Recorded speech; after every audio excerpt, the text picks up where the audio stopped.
Right, yeah, professionalism. Yeah, wrestling. Yeah, we can do that. Right. You remember the days when Money in the Bank used to be a good pay-per-view? Yeah, This isn't it. that big middle finger to the WWE Universe on this event. It was goddamn awful. We haven't even started with the matches. Let's give him cause for optimism. I enjoyed the main event, and yeah, the women's title match wasn't too bad, but apart from that, it was pretty rubbish. Well, let's start off with tradition. The pre-show. Which we didn't watch. Never do. More so this time. What do you mean? The hype machine was on the pre-show. Oh, exactly. Yes, it was the epic return of the Hype Bros. No epic And they return. were facing off against the Colons. Yeah, that big push went well. Lasted all of that 2 weeks. Pretty much.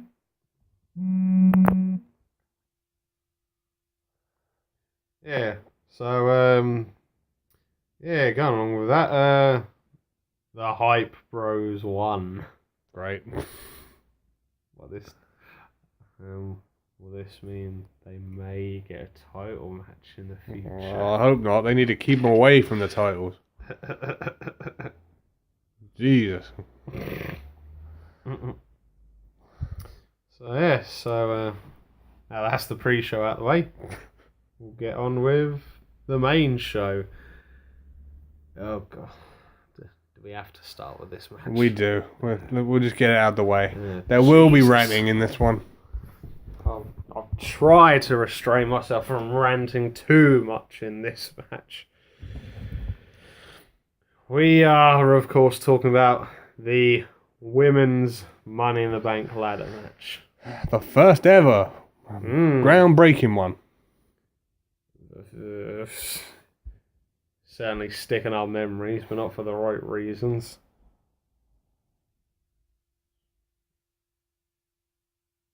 We had Carmella, Charlotte Flair, Natalya, Tamina, and Becky Lynch. Yep.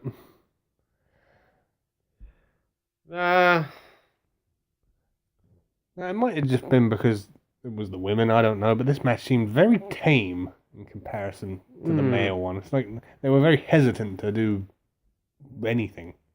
Yeah, I mean, there were a couple of high-flying moves in this. I remember Charlotte done a spinning moonsault onto, I think it was Tamina and Natalya, Yeah, to the outside of the ring. But yeah, they didn't really utilize the ladder or like you say, sort of like even use it as a weapon. No. It just seemed as if they tried to Sorry. restrain. Yeah, they were quite restrained in what they could do in this match, and yeah, I mean, we done our prediction show a few days before the actual event, and we were both in agreement.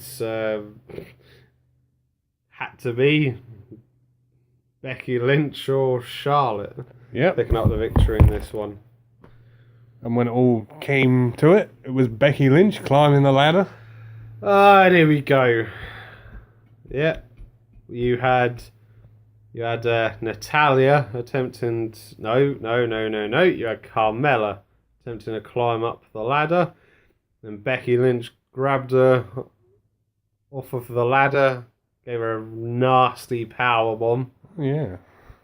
and then, as you were saying, Becky started to climb up the ladder. And the next thing you know, James Ellsworth gets in the ring, and I'm just there thinking, oh my god, they're not going where I think they're going with this. Yeah, he tipped that ladder over. Yeah. Which I was pretty sure that male on female violence isn't allowed anymore. No. Yeah, so Becky rather quickly exited the ring after falling off of the ladder. And then James Ellsworth was attempting to help Carmella back up onto her feet. And then here comes the great big middle finger. Bearing in mind, this is the first ever women's Money in the Bank match as well. Yeah. You had James Ellsworth climb up the ladder and get the briefcase. Ooh, dear. And then drop it down to Carmella. And then she started crying and all of this rubbish as if she had done anything in the match. Yeah. She'd earned it. And I don't know about you, Sam, but for me this was a great big middle finger to the women's division and the WWE universe. Yeah, it just seemed a very confusing decision because you had the referees running over saying who rang the bell. Two of them went, he can't do that. Yep. And then this goon Ellsworth comes out and gets the microphone and goes, "This is your winner of the Money in the Bank match." And then they just went along with it. And looking at the faces of the other women in the match, I can't tell if this was a rushed decision or an unplanned decision. It certainly felt like it was not the original way that they were going to go. No. It might have been a last minute thing. And they've immediately just gone, oh dear, oh no, we've messed up big time. Pretty much. Because it was immediately after the match you had the Shane McMahon thing come out. Yeah, and then disgraceful. Yeah, and then Daniel Bryan very quickly turned around and said, "This is unacceptable. This isn't how we do things. This will be the first thing I'm addressing when I get back on SmackDown." So I'm immediately thinking that they had planned to do this, and then as soon as the booing and the social media outrage started, they probably thought, oh dear, wrong way to go. Yeah, we've absolutely ballsed this up. I mean, Christ, the feminists had a field day. There were some comments that Yeah. they're saying this is the first ever women's Money in the Bank match, and it's been won by a man. Yeah. They're completely right about it. It's an absolute joke as far as I'm concerned. So an excellent way to kick off the show. I mean, to be fair, you've never even had it in a male No. Money in the Bank match where, like, say for argument's sake, the guy's manager or whatever has come out, tipped over a ladder, then he's climbed up and got it, and then just passed it down to him, to the guy who he's representing. As far as I'm concerned, it was just bullshit and a big middle finger to everybody. Yeah, pretty much. I think they need to change the rule now, because they said, oh, well, they haven't broken any rules that don't exist. I think they need to put in place a rule that says they have to actually unhook the briefcase. Yeah, the actual wrestler, not anyone associated with them. Because this is just... I mean, if they had done it a couple of times, if they had done it, like, I don't know, in the 4th or 5th women's match, I don't think it would have gone down as heated as it has. But, because this was the first one, blown it. Yep. Right. I think we've ranted enough about that for the time being. So we'll move on to the next match. The SmackDown Tag Team title match. You had the defending champions, the Uggos. The Boozos. The Boozos, yeah.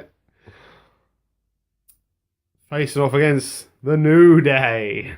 Hey. And we were right, Big E was involved. Yeah. It was the old classic Big E and Kofi pairing.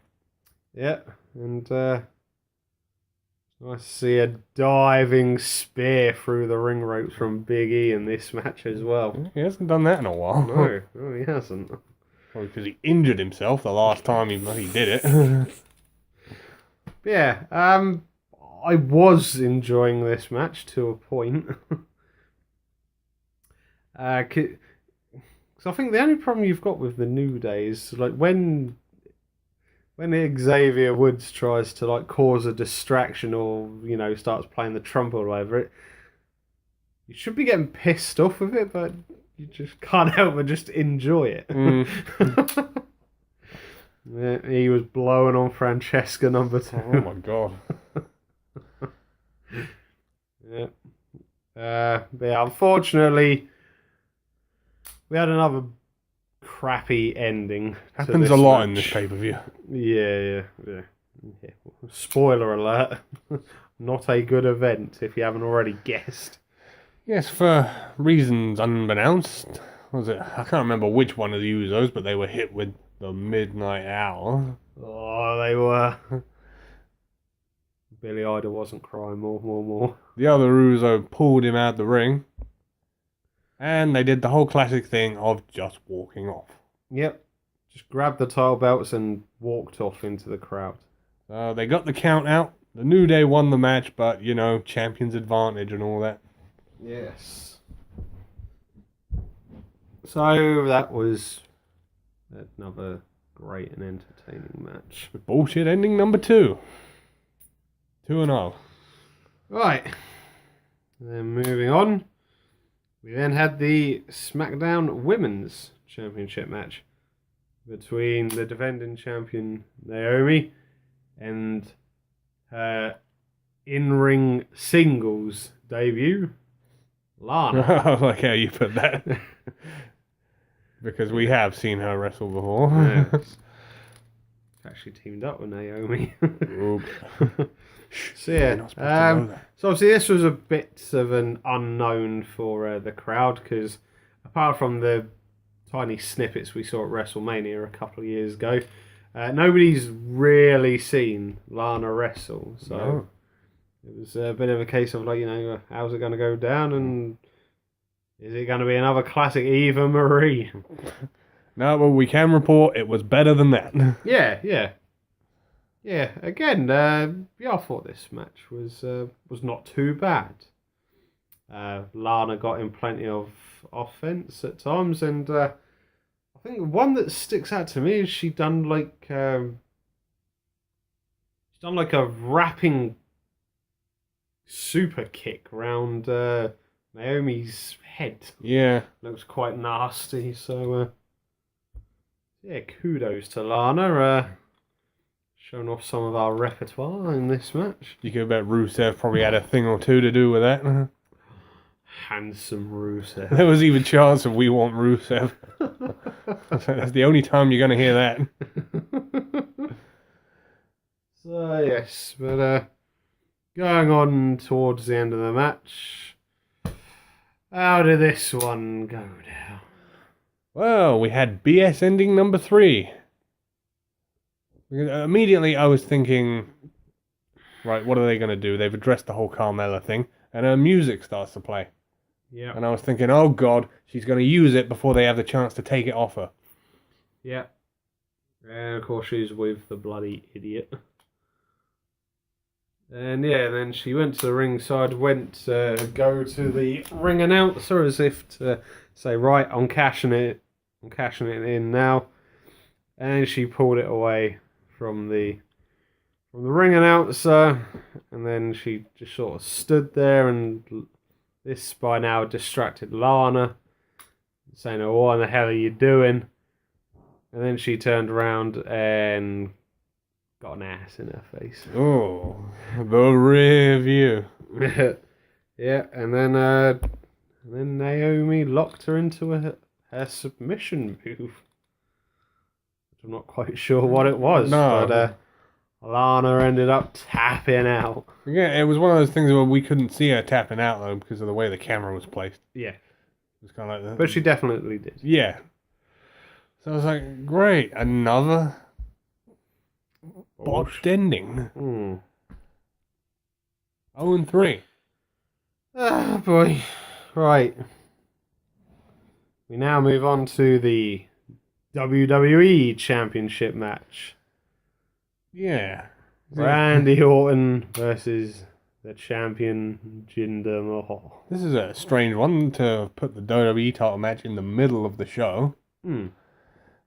Yeah. That's a lot of faith in your WWE champion. You see, I think in Money in the Bank pay-per-view, the WWE title match should always go on last, because you haven't got the unpredictability of, oh, is he going to cash it in? Yeah, that's it, yeah. like they had last year Oh yeah, yeah, that was good. when Ambrose cashed it in on Rollins, who had just won it. Yeah. See, that's talking about how even last year's pay-per-view was better than this. But no. Oh, and in attendance were the St. Louis Legends.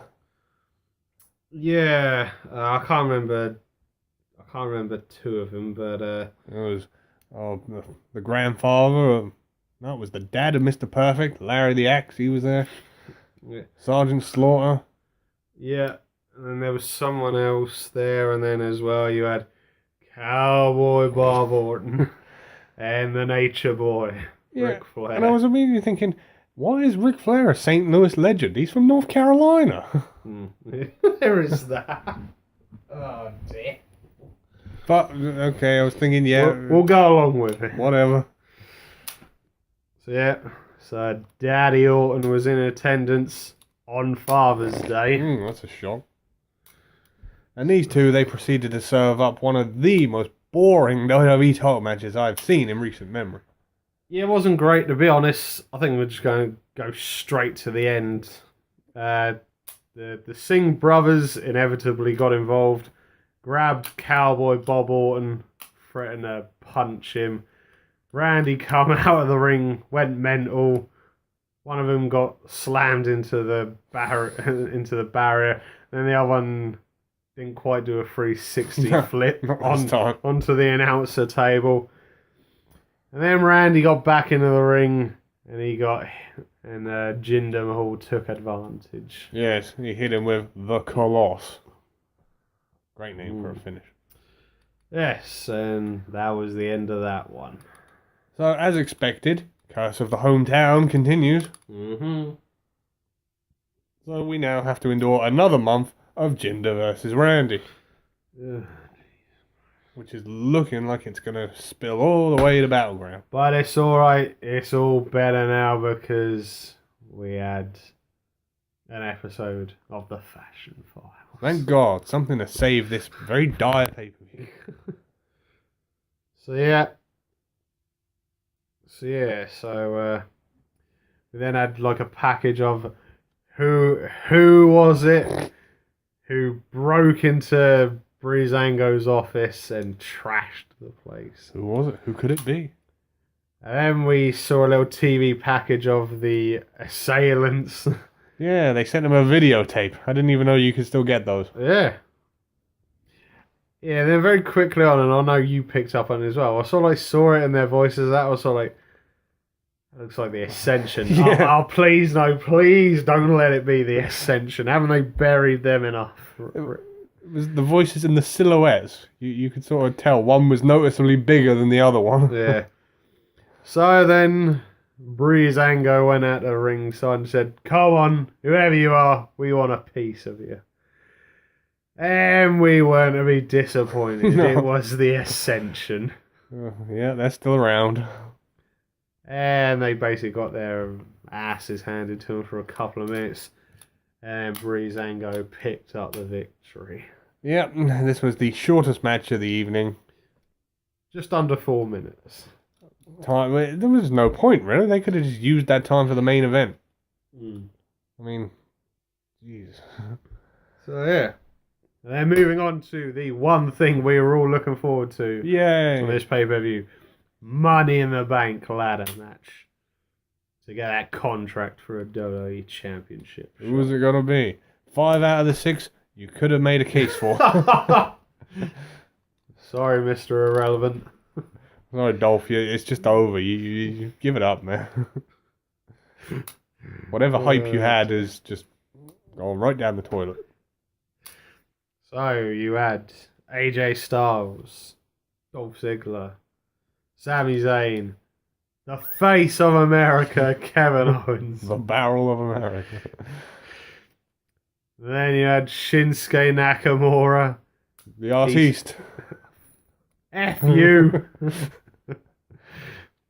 And then, whilst he was at the start of his entrance, he got attacked by a very miserable person. I thought it was funny. You just saw the huge silhouette of Baron Corbin running out and hitting him from behind. Yeah, he attacked him, and then we didn't see Nakamura for about 10 minutes.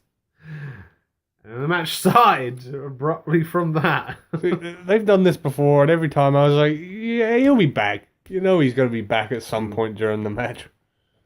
Yeah, this was definitely a high point of the event. This was match of the night. Some of the stuff they did, my God. Yeah. It was chaos. There was ladders all over the shop. Yeah. Did we have an announcers table go? We did. One of them went. Yeah. I think it was the German. I don't remember. Yeah. Baron, he put AJ through it, possibly. Yeah, I think so. Yeah. I'll need to watch it back. Yeah.